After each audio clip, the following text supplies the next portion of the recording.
So Bill, we already wrecked it. Apparently I saw on Facebook that it was Clint Lobsterman. I thought it was kind of a superhero for a minute, but then I realized I'm retarded and I can't tell you my whole name.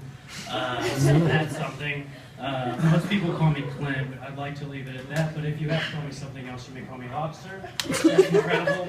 Tonight, I got home after mostly a long day of work. I slept in until 9:30 and got to work whenever. And then I came home to a piling, festering piece of shit investigatory journalism nightmare. And I'm not entirely sure what it is, so I show up and it's there, and I'm looking at it, and I'm like, is it pee? Oh God, what could this be? And then I look at it, and I sniff at it. Is it poop? I'm not sure. I get down there, and I look at it, and I'm like playing with this in my mouth. It turns out it was poop. So, mystery solved. The cat shit on the thing. So, which was convenient because I found it right after I had fucking cleaned the cat litter box for like 4 hours. It's like 20 pounds of shit.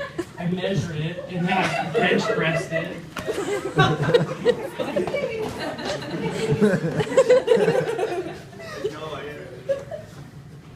10 seconds after I met this lady at a Risk board game party this weekend, she was like, what are you going for right here? And I was like, I'm just Clint, that's me. And she was like, I think that you should sculpt sideburns. And I was like, sideburns? Like General Ambrose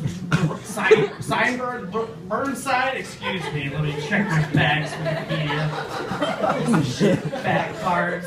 At least he was a Union general she wanted me to sculpt my facial hair for, which is awesome because apparently that was the good side. Alright, I know that. That was good.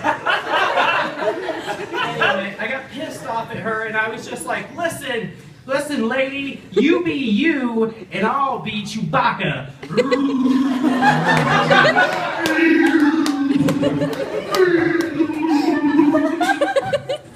I'll get my hair back and forth. I don't know why I wanted to say that. It seemed really natural when I was licking the microphone with my hair. Something. Okay, so I got fired recently and that sucked, but it was all good because I shook it off.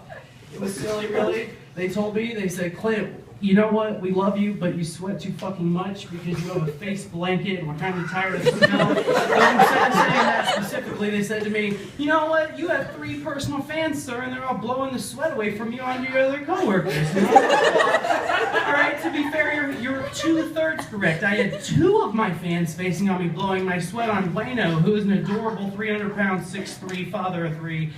He's the American dream. I love Bueno. Anyway, I don't have a crush on my buddy, but I'm just saying, we are sweaty bastards, and we loved it.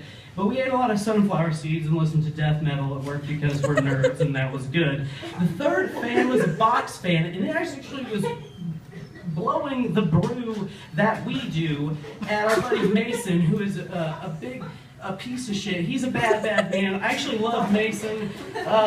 His coat always brings out the color of his eyes, but he really deserved the foul things that we were brewing up. I was wondering recently if the NSA was actually looking at my Snapchats, and I was like, you know what, if they're looking at mine, they're looking at other people's. So I Snapchatted a bunch of pictures of my dick to a bunch of people. Show me your wiener! Show me your wiener! Amen.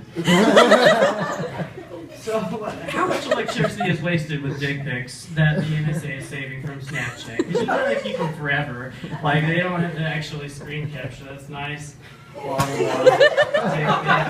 Do you ever have to jerk it to pee? That was actually a side note for my doctor. But what's funny is my doctor's right there. Hi, Clint. Hey, buddy. So, that's a joke in a joke. It's jokeception. I didn't know if you were going to be here. Thank you for showing up. And all of you. Every fucking one of you. I love you all. So I'm going to leave you guys with this. Shit is crazy. in Russia and Ukraine, and it's fucked up, and I'm sad about it because I don't understand nationality and civil rights all the time. But I will tell you that as much as I think they have a long way to go, and it's scary, and I think that people are making decisions, I really think that the coolest thing that happened last week was, I don't know if you guys know this, in 1997, the Texas had a ban on same-sex marriage, but last week, on February 26th, while everybody was paying attention to the Ukraine, we were over here. Apparently, Texas was whispering, "We believe in similarities," just want to tell everybody, and they whisked it through and actually ruled against, and they're pending a 5th appeal court circuit ruling on whether or not they're going to rule against the ban on same-sex marriage, which is cool because in Ukraine and Russia right now, if you're gay, and you come out gay publicly, they shoot you, or it's at least it's illegal, and that's bad. Whereas here, Ellen DeGeneres and Michael Sam can be gay. We can celebrate them being awesome as hell, and that's awesome as shit. So, thank you guys.